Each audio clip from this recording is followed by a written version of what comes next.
Welcome to వి3 news. లక్ష్యం సమాజహితం. నేను మీ ప్రవళిక. ప్రస్తుతం మనతో Fatehnagar TRS party incharge Ambati Sunil garu ప్రస్తుతం మనతో ఉన్నారు. వారిని అడిగి మరిన్ని విషయాలు తెలుసుకుందాం. నమస్కారం సార్. నమస్తే. ముందుగా మీ కంపెనీ గురించి తెలుసుకుందాం sir. Shri Sainath precision products అంటే ఏంటి, ఇది ఎప్పుడు స్టార్ట్ చేశారు?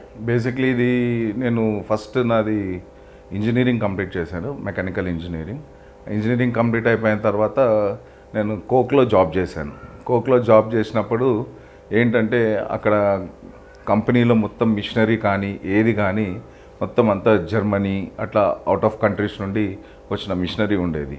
అయితే ఆ మిషనరీకి చిన్న చిన్న కాంపోనెంట్స్ కానీ ఏది కానీ వాళ్ళంతా అప్పుడు మొత్తం ఇంపోర్ట్ చేసుకునేవాళ్ళు.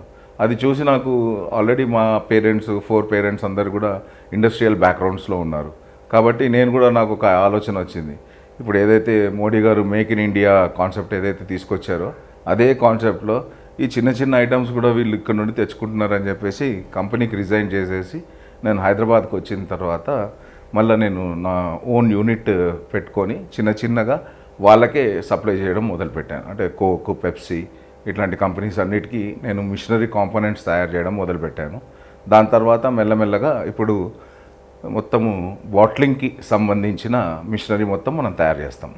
మీరు ఎంతోమందికి ఉపాధి కల్పిస్తున్నారు మీ కంపెనీ నుంచి, అసలు మీకు ఎలా అనిపిస్తుంది? ఇంకా చాలా డ్రీమ్స్ ఉన్నాయండి. ఇప్పుడు నా దగ్గర ఓన్లీ 8 నుండి 12 మంది పనిచేస్తున్నారు మొత్తము. సో నా యొక్క డ్రీమ్ ఏంటంటే మన కంపెనీ ఓన్గా ఉన్న కంపెనీలు దగ్గర 50 నుండి 100 మందికి మనం పెంచుకోవాలా, వాళ్ళకు ఇంకా ఉపాధి కల్పించాలన్న ఒక చిన్న డ్రీమ్ ఉంది. కానీ మాకేంటంటే మెయిన్ ప్రాబ్లము ఈ లొకేషన్లో మాకు స్థలం లేదు. ఎందుకంటే ఏదైనా ఎక్స్టెన్షన్ చేద్దాము ఎక్కడికైనా వెళ్ళి ఇంకా ఫ్యూచర్ డెవలప్మెంట్స్ పెట్టుకొని ఫారెన్ కంట్రీస్తో ఇప్పుడు ఏంటంటే కొలాబరేషన్ కూడా చాలా ఈజీ అయిపోయింది. ఎందుకంటే తెలంగాణలో టీఎస్, ఐపాస్ ఇవన్నీ వచ్చిన తర్వాత కొలాబరేషన్ చాలా కంపెనీస్ కూడా వాళ్ళు మనకు తెలంగాణలోకి రావాలి అని చెప్పి చూస్తున్నారు. సో అలాంటి దాంట్లోనే మేము కూడా ఇప్పుడు గత 6 సంవత్సరాల నుండి మేము Balanagar micro small industrial association అని చెప్పి ఒక అసోసియేషన్ కూడా క్రియేట్ చేయడం జరిగింది. అది మన కుకట్పల్లి ఎమ్మెల్యే మాధవరం కృష్ణారావు మరియు మన కుత్బుల్లాపూర్ ఎమ్మెల్యే వివేకానంద గారు వీళ్ళందరి చొరవతో మరియు కేటీఆర్ గారి ఆశీర్వాదంతో మేము ఆ అసోసియేషన్ క్రియేట్ చేయడం జరిగింది. మెయిన్ కాన్సెప్ట్ వచ్చేసి మాకు ఇక్కడ ఈ ఏరియాస్లో మొత్తం మైక్రో ఇండస్ట్రీస్ అన్నీ చిన్న యూనిట్స్. సో మాకు ఎవ్వరు కూడా ఇంతవరకు ఒక లీడర్ లేడు, దీన్ని ఎట్లా ముందుకు తీసుకుపోవాలో ఇవన్నీ కూడా ఎవరు లేరు. కానీ వీళ్ళందరి ప్రోద్బలంతో మరియు తెలంగాణ వచ్చిన తర్వాత కేటీఆర్ గారి ఆలోచనలతో మేమందరం ఇంప్రెస్ అయిపోయి ఈ అసోసియేషన్ పెట్టుకొని ఇప్పుడు కేటీఆర్ గారిని మేము గత 6 సంవత్సరాల నుండి అడుగుతున్నాము. ల్యాండ్ ఎక్కడన్నా మాకు ఇవ్వగలిగితే మేము ఒక చిన్న మైక్రో క్లస్టర్ డెవలప్ చేసుకొని రేపొద్దున మీరు చెప్పినట్టు ఇప్పుడు మేము 12 మందికి ఇస్తున్నాము. రేపొద్దున మాకు గనక స్థలాలు ఇవన్నీ ఇస్తే దగ్గర 50 నుండి 100 మందికి కూడా మనం ఉపాధి కల్పించేటట్టు ప్లాన్ చేస్తున్నాం. ఇక్కడ మొత్తం రెసిడెన్షియల్ ఏరియా ఉండేసరికి మీకు ఇండస్ట్రీస్కి అన్నిటికీ ప్రాబ్లం అవుతుంది. మీరు ఈ సమస్య కోసం పోరాడుతున్నాను అంటున్నారు కదా, మరి ఇక్కడ ఉన్న లీడర్స్ మీకు సహకరిస్తున్నారా? 101% మాకు లోకల్ ఎమ్మెల్యే గారైన మాధవరం కృష్ణారావు, అలాగే మా అసోసియేషన్లో దగ్గర మేము ఏంటంటే 9 ఏరియాస్ ఉన్నాయి మాకు. అంటే ఇప్పుడు శోభనా కాలనీ, అక్షయ్ ఎన్క్లేవ్, నవజీవన్ నగర్, గీతానగర్, గౌతమ్ నగర్, ఫతేనగర్, అట్లాగే జీడిమెట్ల, ప్రశాంతి నగర్, ఇట్లా ఏరియాస్ అన్నిట్లో ఉన్న మైక్రో అంటే సూక్ష్మ చిన్నతర ఇండస్ట్రీస్ ఇవన్నీ. ఈ అన్ని ఏరియాస్ నుండి మా అసోసియేషన్లో వీళ్ళందరూ మెంబర్స్ ఉన్నారు. మేమందరం ఏకమయ్యి ఇప్పుడు మన లోకల్ కుకట్పల్లి ఎమ్మెల్యే అయిన మాధవరం కృష్ణారావు, అలాగే కుత్బుల్లాపూర్ ఎమ్మెల్యే అయిన వివేకానంద గారు మాకు మా అసోసియేషన్కి బాగా సపోర్ట్ చేస్తున్నారు. రీసెంట్లీ అసెంబ్లీలో కూడా మా టాపిక్ వివేకానంద తీసుకొని వచ్చారు. దానికి సమాధానంగా కేటీఆర్ గారు కూడా చాలా మంచి సమాధానం ఇచ్చి వీరికి తొందరలో మేము ల్యాండ్ ఇస్తాము అని చెప్పి అసెంబ్లీ సాక్షిగా వారు ప్రామిస్ చేయడం జరిగింది. కాబట్టి మేము కూడా ఆ ల్యాండ్ కోసం ఎదురు చూస్తున్నాం.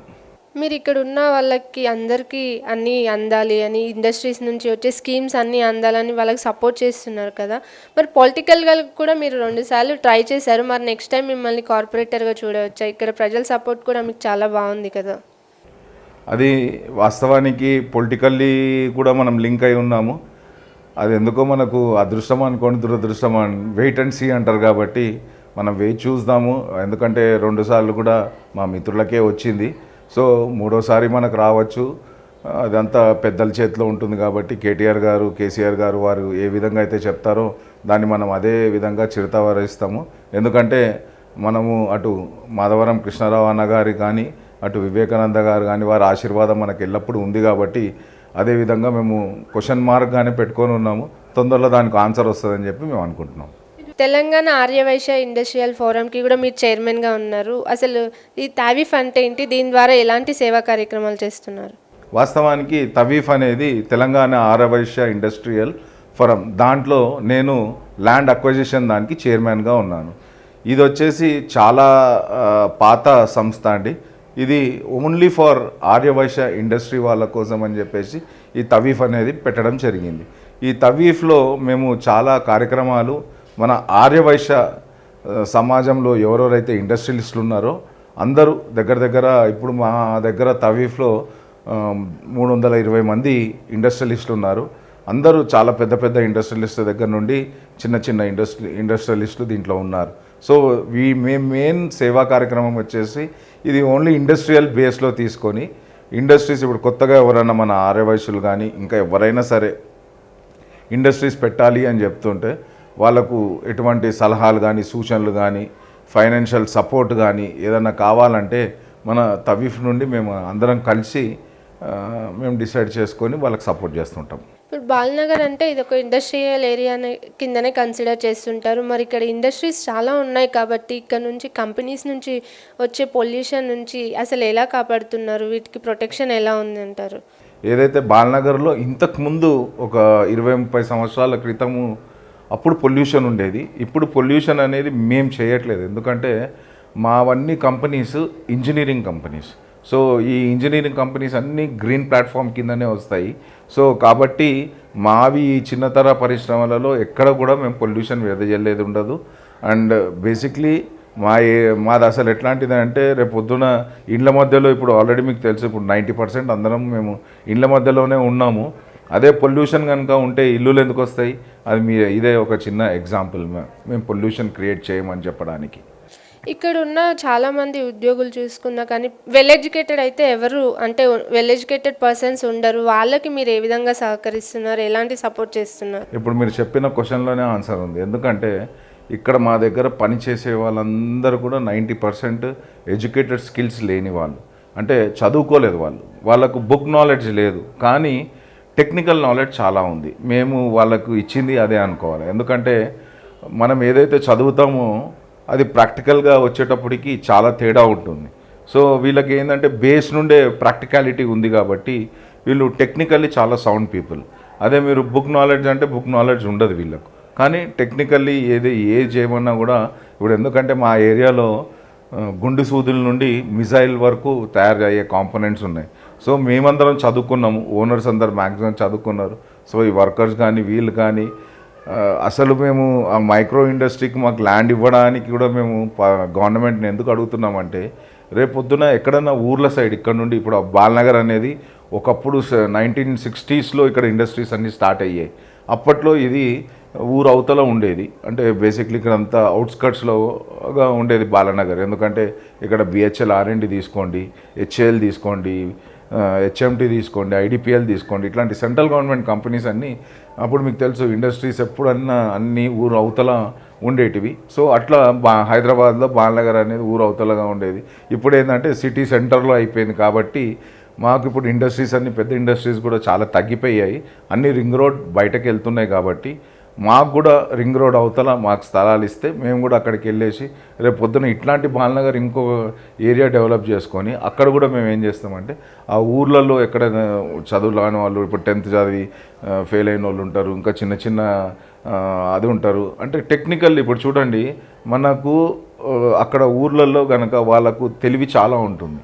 మనం కనుక కొంచెం టెక్నికల్ సపోర్ట్ ఇస్తే వాళ్ళు చాలా నేర్చుకొని రేపు పొద్దున్న ఫ్యూచర్ ఇంకా బాగుంటుందని చెప్పేసి మేము ఎక్కడన్నా రింగ్ రోడ్ అవతలిస్తే మేము వెళ్ళడానికి రెడీగా ఉన్నాం. మీరు ఇప్పుడు చెప్పినట్టు స్కిల్డ్ లేబర్ అని చెప్తున్నారు కదా, వీళ్ళకి గవర్నమెంట్ నుంచి ఎలాంటి సపోర్ట్ ఉంటే బాగుంటుంది అంటారు? వాస్తవానికి గవర్నమెంట్ మన తెలంగాణ గవర్నమెంట్ ఇప్పుడు టాస్క్ అని చెప్పేసి ఒక ప్రోగ్రాం పెట్టింది.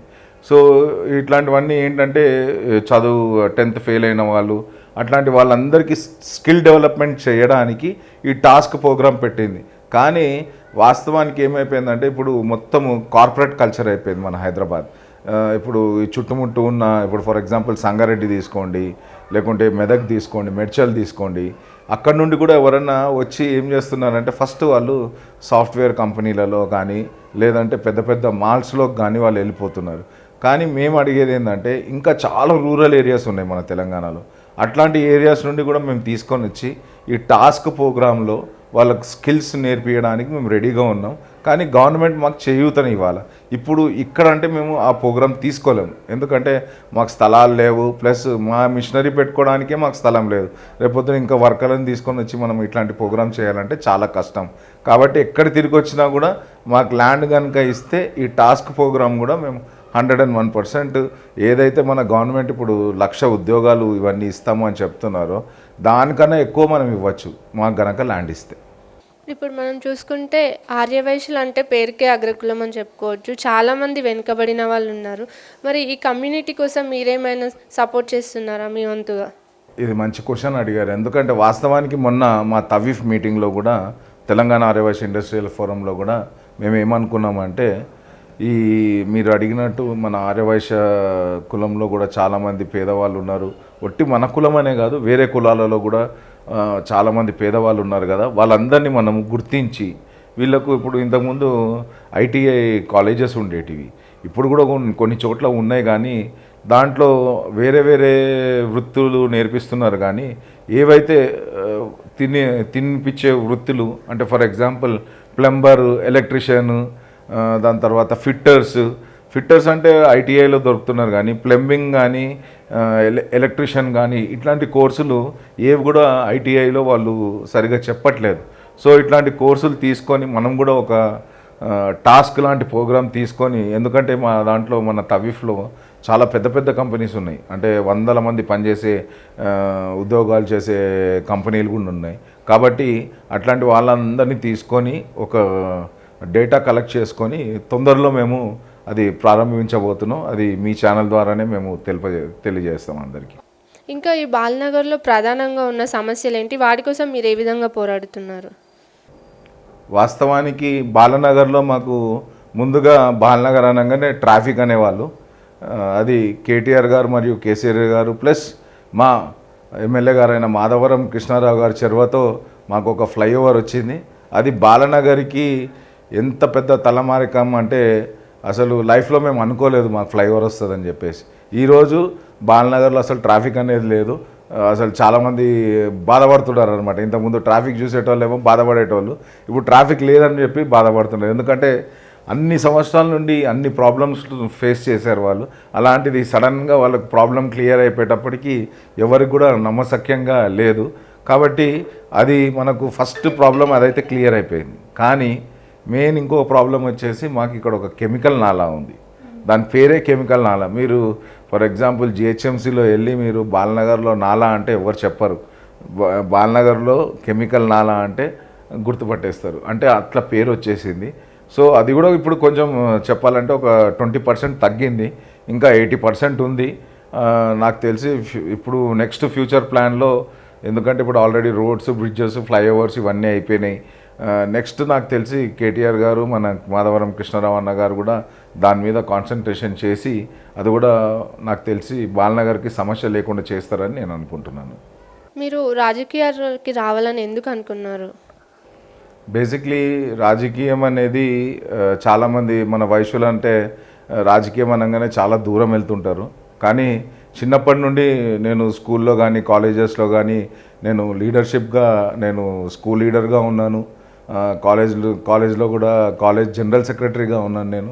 సో అట్లా మేము అక్కడి నుండే లీడర్షిప్ ఉంది కాబట్టి అదే కంటిన్యూ చేసుకుంటూ మనము ప్రజల కోసము ప్లస్ మన కమ్యూనిటీ కోసం కూడా మనం మంచి చెయ్యాలి అంటే పొలిటికల్ సపోర్ట్ ఉండాలి. కాబట్టి మనం పొలిటికల్లీ మనం ఉండాలి అని చెప్పేసి మనం పొలిటికల్లోకి రావడం జరిగింది. కమ్యూనిటీ పరంగా నేను సపోర్ట్ చేయాలి అంటున్నారు. అవోపా జాయింట్ సెక్రటరీగా మీరు ఏ విధంగా ముందుకు తీసుకెళ్లాలనుకుంటున్నారు ఆర్యవైశ్య అవోపాని? వాస్తవానికి ఇప్పుడు రీసెంట్లీ మా శంకర్ అన్న చాలా నన్ను ఫోన్ చేసి అసలు వాస్తవానికి మన అవోపాధ్యక్షుడైన శంకర్ గారికి నాకు ముఖ పరిచయం లేదు వాస్తవానికి. ఒకరోజు అన్నగారు కాల్ చేసి, సునీల్ గారు నేను ఇట్లా అవోపా అధ్యక్షుడిని మాట్లాడుతున్నాను, మరి మీరు మీ యొక్క సహకారం మాకు కావాలి అంటే, అన్నగారు 101% మీరు ఏ విధంగా చెప్పినా కూడా నేను ఇస్తాను అని చెప్పేసి చెప్పాను. వెంటనే ఆయన అన్నారు, నువ్వు ఏదైతే సేవాభావాలు ఇవన్నీ నువ్వు నీ యొక్క ఫేస్బుక్లో కానీ ట్విట్టర్లో కానీ ఇవన్నీ నువ్వు పెడుతున్న ప్రోగ్రామ్స్ అన్నీ మేము రెగ్యులర్గా వాచ్ చేస్తున్నాము, ఆ సేవా కార్యక్రమాలు మా అవోపాకు కూడా మీరు అందియాలని చెప్పేసి ఆయన కోరడం జరగంగానే వెంటనే నేను కూడా ఓకే అనగానే అన్నగారు నాకు స్టేట్ జాయింట్ సెక్రటరీ పదవి ఇవ్వడం జరిగింది. సో ఈ అవోపా అంటే మీ అందరికీ తెలిసిందే, ఫస్ట్ అవోపా కాదు ఇప్పుడు తవోపా అని చెప్పాలా, Telangana Aryavysya officials and professionals. So మీరు దీంట్లోనే ఒక ప్రత్యేకత ఉంది. ఆర్యవైశ్య అఫీషియల్స్ అండ్ ప్రొఫెషనల్స్ అనగానే చాలామంది అన్నారు, మీ దాంట్లో ఓన్లీ మీరు ఆర్యవైశ్యులు అంటే కిరాణా షాపులు ట్రేడింగ్లు ఇవి చేసేవాళ్ళే అనేసి చాలామంది చెప్తే, అప్పుడు నేను అన్నాను, మా తవ్వపోక ఒకసారి రండి, మీకు తెలుస్తుంది దీంట్లో ఎంతమంది అఫీషియల్స్ అండ్ ప్రొఫెషనల్స్ ఉన్నారు అని కూడా చెప్పడం జరిగింది. ఎందుకంటే ఒక కులం అనేది ఒక వృత్తి విధంగా ఒక్కొక్క కులానికి ఒక్కొక్క అది మన పెద్దలు డిసైడ్ చేశారు. కానీ ఫ్యూచర్ జనరేషన్ ఇవన్నీ చేంజ్ అవ్వకుంటూ వచ్చేటప్పటికల్లా ఇంకా చాలామంది మనోళ్ళు ఓన్లీ ఆర్యవైశ్యులు అంటే కిరాణా కొట్టు అన్నది తీసేసి ఇప్పుడు మనం కూడా ఫ్యూచర్లో ఇప్పుడు ఏవైతే అఫీషియల్స్ అండ్ ప్రొఫెషనల్స్గా ఉన్నామో అలాంటి ఎదగడానికి మేము 101% మన యంగ్ జనరేషన్కి ఎవరైతే ఉన్నారో పిల్లలు కానీ నెక్స్ట్ జనరేషన్ వాళ్ళకు కూడా చదువు గురించి ఇవన్నీ చెప్పి రేపు పొద్దున ఐఏఎస్ అకాడమీ మన ప్రెసిడెంట్ గారైన అవోపా ప్రెసిడెంట్ గారైన శంకర్ గారి యొక్క డ్రీమ్ అది, ఒక ఐఏఎస్ అకాడమీ పెట్టాలని చెప్పేసి ఆ అకాడమీకి కావాల్సిన ఎటువంటి సపోర్ట్ అయినా నా తరఫున కానీ నా ఫ్రెండ్స్ తరఫున కానీ అన్నకి ఎప్పుడు ఇస్తామని చెప్పేసి చెప్పుకుంటూ వచ్చాము. అదే విషయంలో మీకు కూడా అందరికీ తెలుసు, అంతకుముందు మనకు ఆయన 50 లక్షలు ఇస్తాను మీకు బిల్డింగ్ ఫండ్ అని చెప్పేసి చెప్పడం జరిగింది. అలాగే రీసెంట్లీ మన వైశ్య కన్స్ట్రక్షన్స్ వారు కూడా ₹1 కోటి విరాళం ఇవ్వడం జరిగింది. అలాగే ఇంకా మా ఫ్రెండ్స్ కానీ మా ఇండస్ట్రీలో ఎవరైతే ఆర్యవైశ్యులు ఉన్నారో వాళ్ళందరూ సపోర్ట్ కూడా తీసుకొని శంకరన్నకు మనం సపోర్ట్ చేసి ఈ ఏదైతే ఐఏఎస్ అకాడమీ పెట్టాలని చెప్పేసి ఆయన డ్రీమ్ ఉందో అది ఫుల్ఫిల్ చేయడానికి నేను 101% సపోర్ట్ చేస్తాను. అలాగే తవోపా, ఇప్పుడు అవోపా నద్దు మనం తవోపాలో ఇంకా చాలామంది మెంబర్స్ మనోళ్ళు చాలామంది రావాలి. ఆ మెంబర్షిప్ డ్రైవ్లో కూడా మేము 100% అన్నగారికి సహకరించి ఆ మెంబర్షిప్ డ్రైవ్ని కూడా మేము సక్సెస్ చేస్తామని చెప్పి నేను మీ ఛానల్ ద్వారా చెప్తున్నాను. ఇప్పుడు మీరు చెప్పినట్టుగా మీరు ప్రజాసేవలో ఎప్పుడు యాక్టివ్గా ఉంటూ సోషల్ మీడియాలో కూడా యాక్టివ్గా ఉంటారు, మీకు చాలా ఫాలోయింగ్ కూడా ఉంది. మీ దగ్గరికి ఎవరు వచ్చి నాకు ఈ కష్టం ఉంది నన్ను ఆదుకోండి అన్న కానీ మీరు అండగా ఉంటారని మాకు తెలిసింది, దీని గురించి చెప్తారా? 101% అండి. ఇప్పుడు బేసిక్లీ అంటే మన పేరెంట్స్ వీళ్ళందరూ మనకు నేర్పించేది ఒకటే అండి, మనం ఏదైతే సంపాదించామో దాంట్లో మనము మంచిగా ఉంటూ ఎదుటోళ్ళకు ఒక 10 రూపాయలన్నా మనం సహాయం చేసి అది మంచి కోరుకుంటే రేపు పొద్దున ఏదైతే 90% మనం తీసుకుంటున్నామో అది సుఖంగా ఉంటుంది అనే భావంలో ఉండే మనిషిని నేను. కాబట్టి 101% ఎవరైనా నాకు వచ్చి సహాయం కావాలి అంటే 101% మన వల్ల అయిన సహాయం 100% చేస్తానండి. ఓకే సార్, తప్పకుండా మీరు ఇంకా భవిష్యత్తులో మంచి పదవుల్లో ఉంటూ ఇంకా ప్రజాసేవ చేస్తూ ముందుకు వెళ్ళాలని మా V3 ఛానల్ తరపున మేము కోరుకుంటున్నాము. ఫతేనగర్ టీఆర్ఎస్ పార్టీ ఇన్ఛార్జిగా ఎంతోమంది ప్రజలకు నిరంతరం సేవలు అందిస్తున్న సునీల్ అంబటి గారి గురించి తెలుసుకుందాం కదా. మరో గెస్ట్తో మళ్ళీ కలుద్దాం. చూస్తూనే ఉండండి V3 న్యూస్.